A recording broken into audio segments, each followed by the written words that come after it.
e eu gostaria já de pedir para os irmãos abrirem as suas Bíblias no livro de João, Evangelho segundo escreveu João, no capítulo 4. Glórias a Deus. Ele está aqui, amém?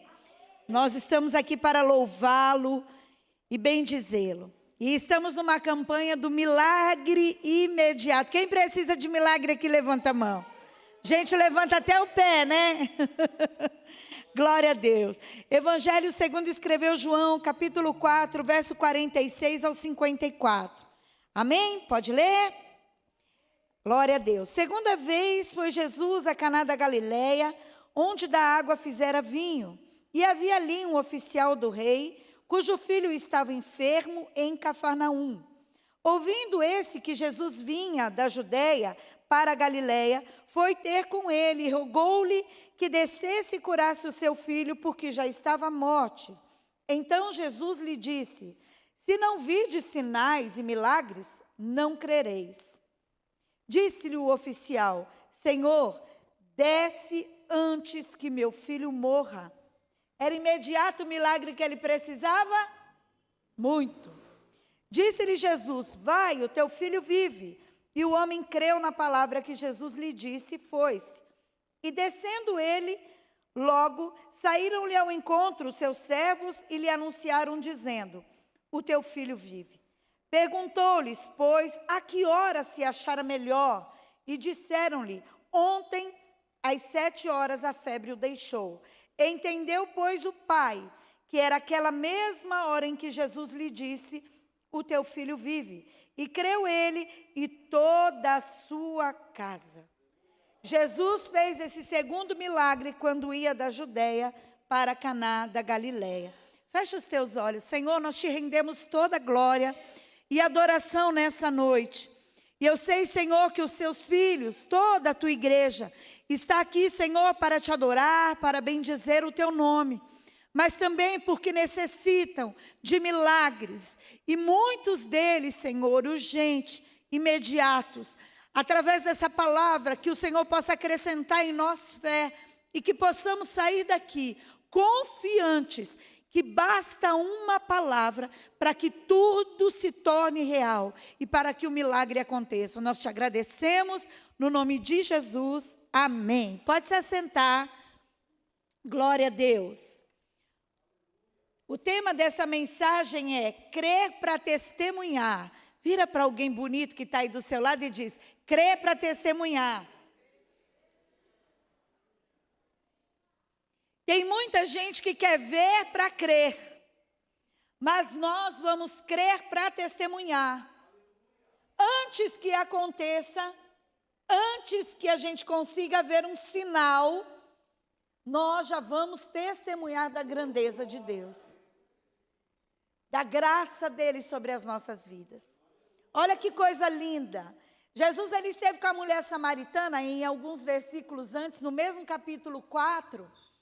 E lá ele faz com que aquela mulher encontre o verdadeiro evangelho. Ela sai pela cidade, anuncia o que Jesus disse para ela. Aí ela volta com um monte de gente que se reúne com os discípulos que tinham saído para comprar comida. E eles todos ficam admirados de tudo aquilo que Jesus fez através da palavra sendo ministrada à vida daquela mulher. E aquela cidade pediu para que Jesus ficasse lá um tempo. E ele fica 2 dias naquela cidade. Mas aí ele sai de lá em direção a Caná da Galileia, onde ele havia realizado o milagre da transformação da água em vinho, no casamento. Se você ler alguns versículos antes, eu vou ler aqui o 45. Chegando, pois, a Galileia, os galileus o receberam, porque viram as coisas que fizeram em Jerusalém no dia da festa, porque também eles tinham ido à festa. Ou seja, o povo da Galileia já sabia exatamente quem era Jesus, porque eles estavam na mesma festa onde Jesus transforma a água em vinho no primeiro milagre. E diz aqui no finalzinho, como a gente leu, que o segundo milagre que aconteceu lá foi esse do oficial. Foi esse do filho do oficial. Quando Jesus chega lá, naquele lugar, ele foi bem recebido. E logo quando ele chega, diz a palavra de Deus que esse servo, ele estava vindo de outro lugar também. Mas ele sabia que Jesus estava na Galileia. E você tem que saber e tem que ter a certeza de que Jesus também está aqui. Quando você veio da sua casa, você veio cultuar o Senhor. E hoje nós queremos também que o Senhor realize milagres nas nossas vidas. Queremos ou não? Então você já veio de encontro com Jesus, amém? E é dessa forma que esse oficial aborda Jesus. Ele chega perto de Jesus e fala: eu preciso que o Senhor vá comigo até a minha casa, porque o meu filho está com uma febre e vai morrer. E aí Jesus poderia ter dito para ele: então vamos embora, onde é que você mora? Em que cidade? Em que lugar você está? Mas não é isso que Jesus fala. Jesus fala para ele assim: se você não vê sinais e milagres, você não vai crer. E muitas vezes nós estamos assim também. Nós estamos esperando ver para crer. Nós precisamos ouvir alguém dizer: olha, fulano foi curado, para que a gente creia também em milagre. Mas hoje o Senhor quer te lembrar que mesmo que pareça impossível de acontecer aquilo que você está orando e clamando ao Senhor, Ele ainda é Deus para ouvir o seu clamor e realizar aquilo que é o que você tem clamado. Porque às vezes a gente parece que não tem fé, irmãos. A dor parece maior do que a fé. Nós olhamos para a situação e dizemos: agora danou tudo, não vai ter o que fazer. Isso agora não tem como mudar. Isso não vai ter jeito, isso não vai ter solução. Você já pensou isso alguma vez? Eu já pensei muitas vezes, irmãos. E eu me lembro, logo que eu casei com o pastor Júlio, a gente vivia dias tão difíceis, porque não éramos convertidos. Né, nego? E era muito difícil, esse homem só queria saber de samba, suor e cerveja. Eita Deus, era. Hoje vocês veem ele aqui louvando e adorando ao Senhor, louvado seja Deus. Mas não era bem assim antigamente. E quando a gente olhava para ele, ou quando você nunca imaginava isso, que um dia tudo isso ia mudar de uma forma como da água para o vinho.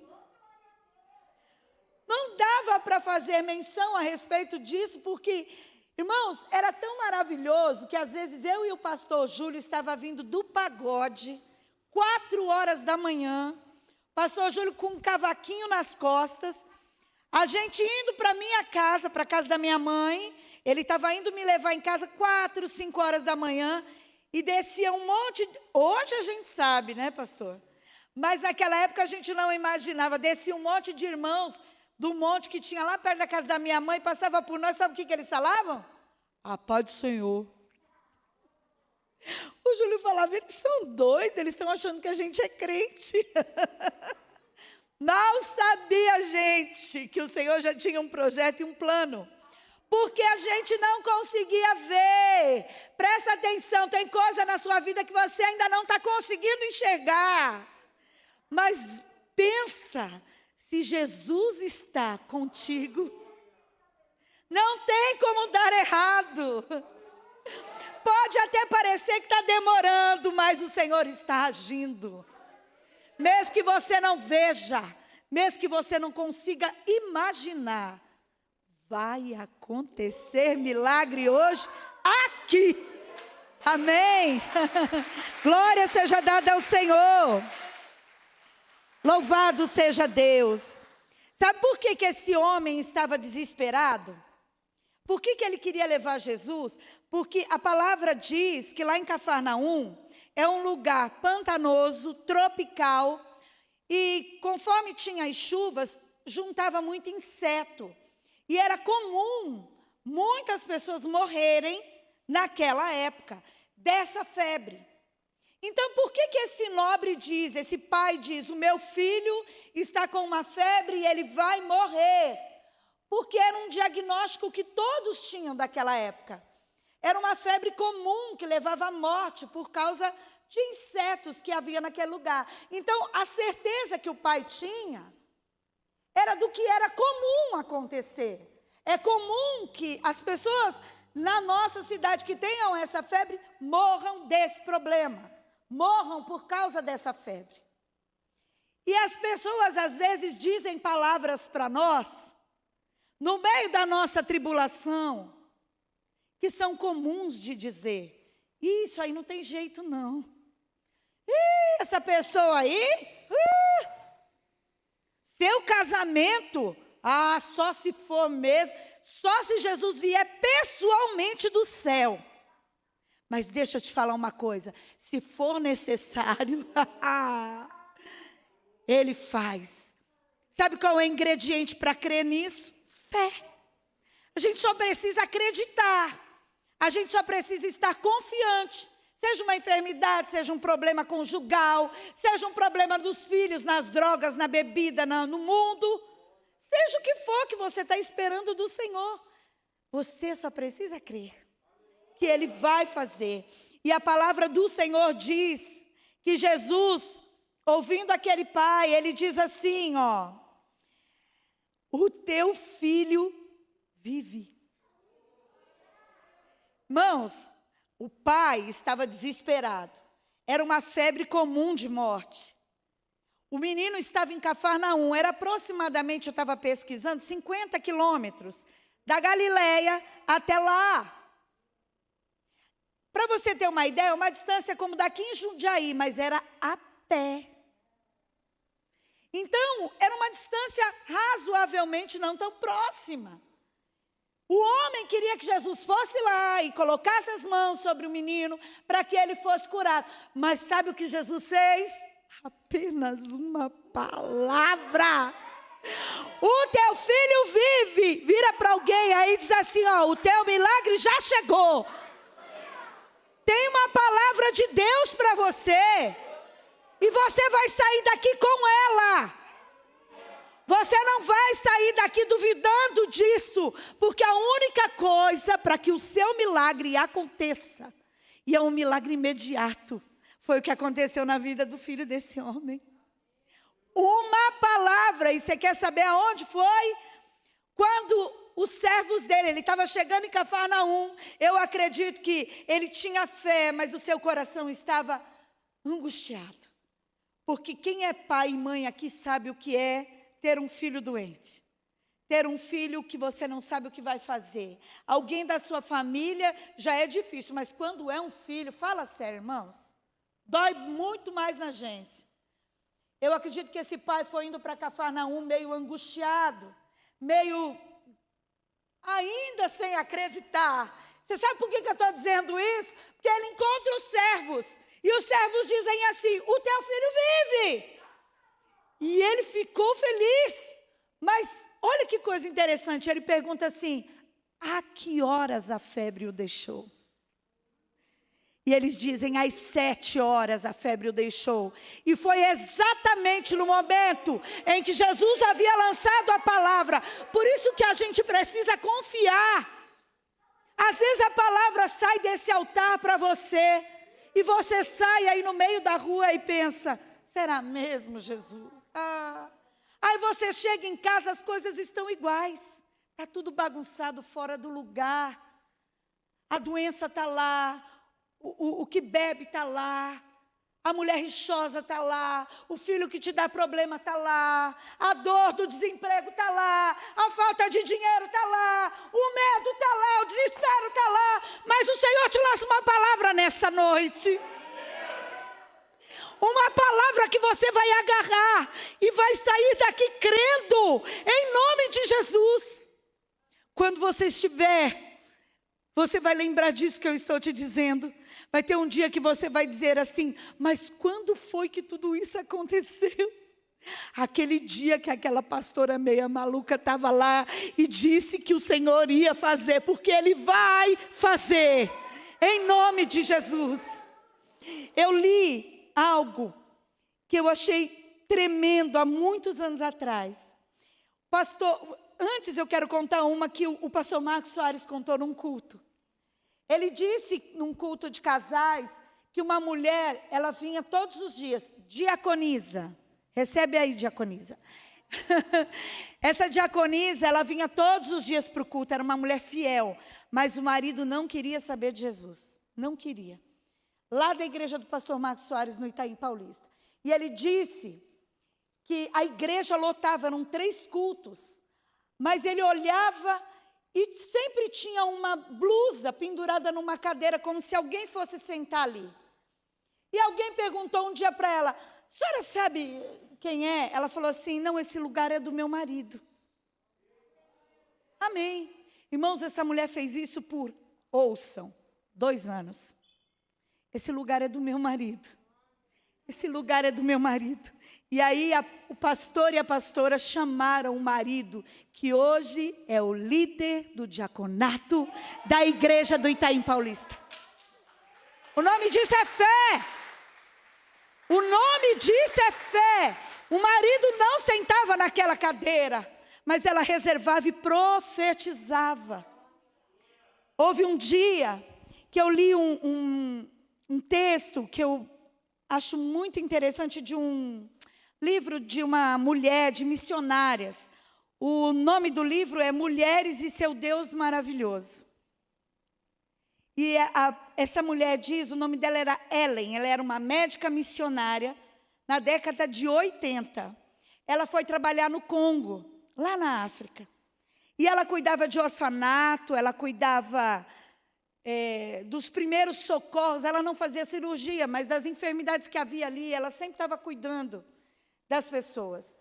E uma certa vez, uma das mulheres que tinha o HIV veio a falecer, deixando uma menininha órfã de 2 aninhos, que tinha acabado de nascer, recém-nascida. E quando ela morreu, a primeira coisa que eles fizeram era uma criança prematura. A gente precisa de bolsa de água quente para colocar, porque se ela não for agasalhada, aquecida, amanhã ela vai morrer. E tinha a bebezinha de 2 anos que insistentemente chorava pela perda da mãe. E aqueceram aquela criança ali. E aí uma das enfermeiras foi procurar e não havia mais bolsa de água quente nenhuma. Eles estavam numa aldeia muito distante da cidade. E ela falou, o que nós vamos fazer? E aí uma enfermeira disse, eu vou aquecê-la até que a gente consiga uma bolsa de água quente. E a enfermeira passou a madrugada segurando e as outras acalentando a bebê que tinha morrido. A bebê que tinha ficado pela perda da mãe. O que acontece, no meio de tudo isso, a missionária e médica foi para o outro dia no orfanato, e lá conversando com as crianças, uma das crianças que era órfã, chamada Ruth, tinha 10 anos, ela disse assim, eu vou contar uma história para vocês, aconteceu isso, isso e isso, e hoje o nosso motivo de oração vai ser por aquelas crianças, para que o Senhor envie socorro. E todas as crianças já estavam acostumadas a orar, e aí a Ruth disse assim, hoje eu vou fazer a oração. E aí ela ora a Deus, e ela pede ao Senhor, e ela começa a falar, Senhor, nós precisamos, foi por isso que eu lembrei, nós precisamos de um socorro, de um milagre urgente, imediato.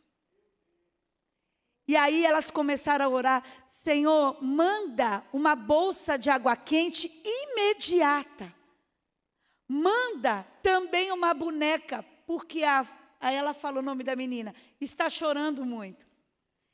E aí, irmãos, no fim da tarde, essa médica foi para o lugar, o alojamento onde ela ficava, e havia lá uma grande caixa, que tinha chegado pelos correios, que ela não sabia do que era, do que se tratava, era uma caixa bem grande.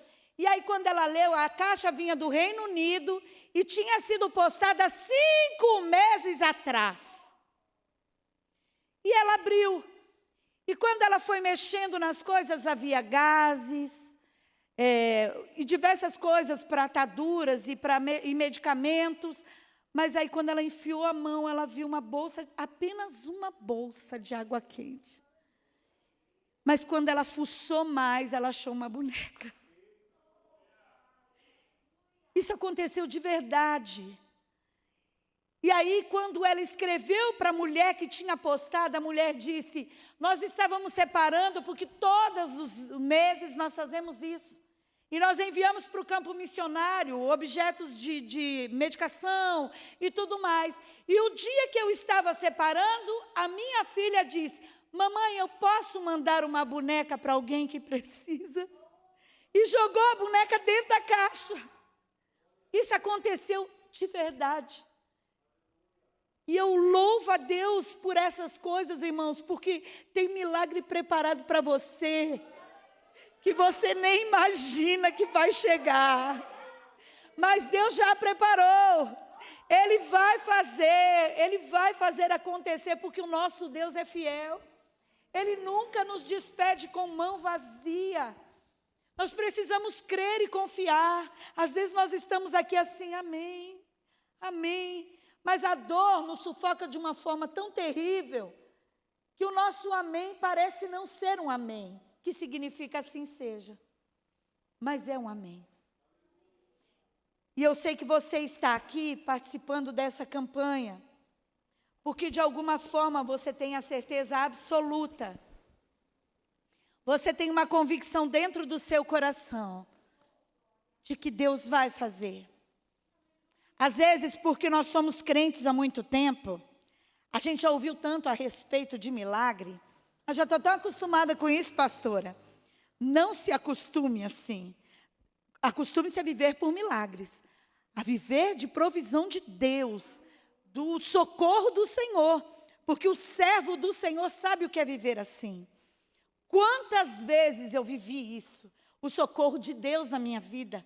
Como eu disse para vocês no início do nosso casamento, eu me lembro que uma vez, um menino, amigo do Júlio, chegou em casa e ele disse assim: ah, Julião, vamos lá em tal lugar fazer um pagode? Não tem problema que você é crente, não. Você só faz o cavaquinho e a gente te dá, na época, irmãos, R$500. Irmãos, eu não tinha quase que absolutamente nada no meu armário. Eu estava vivendo dias muito difíceis. Eu não tinha um café para oferecer para o rapaz. E a coisa que eu mais temi, eu entrei lá para a sala e eu pensei: Senhor, não deixa ele dizer sim. Porque a necessidade gritando no armário vai fazer ele dizer sim. Em nome de Jesus, não deixa ele falar sim. E eu ouvi o Júlio dizendo assim: quando eu me converti, eu prometi que eu só tocaria para o Senhor. E vai ser assim. Amados,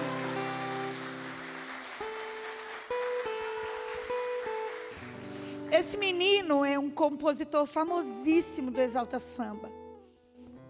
Ele saiu da minha casa. E depois de 2h30, mais ou menos, ele voltou e ele gritou no portão assim: ô Julião. Aí eu lá embaixo: Senhor, ele vai insistir de novo.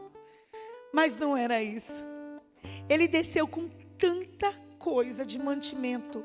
Ele foi no supermercado e fez uma compra, irmãos, gigante para minha casa. Supriu a necessidade que a gente precisava, sem nos corromper. Você quer viver milagre? Não fica dando ouvido para o diabo e nem para pessoas que não professam da mesma fé. A nossa fé precisa estar no Senhor. Ainda que os nossos olhos enxerguem outra coisa, há um Deus que segundo as suas riquezas vai nos abençoar. Vai entrar com providência naquilo que a gente nem imagina. Quando você menos esperar, você vai dizer: olha o milagre imediato que a pastora falou. Eu gostaria de convidar você a se colocar em pé. E você que precisa de um milagre imediato. Às vezes a gente chora, irmãos. Ou às vezes a gente tenta engolir o choro, sem saber como é que a gente vai vencer as adversidades. Quem aqui já chorou escondido? Quem aqui já temperou a comida chorando? lavou louça chorando, varreu casa chorando, foi trabalhar chorando. E quantas vezes o Senhor secou todas essas lágrimas e te fez mais que vencedor? Ele não vai te deixar ficar no meio do caminho. Recebe isso no seu coração. Eu gostaria que o pastor Júlio cantasse uma canção e que você cantasse também, como uma oração, e recebesse do Senhor, assim como aquele homem falou. Às 7 horas o seu filho estava melhor, curado. Que o Senhor abençoe você dessa forma. Tá chorando. Vem, Senhor, encher este lugar com tua glória. Antes de eu falar, com tua cantava glória, com tua glória, o tem sido tão bom pra mim. fala-me, eu quero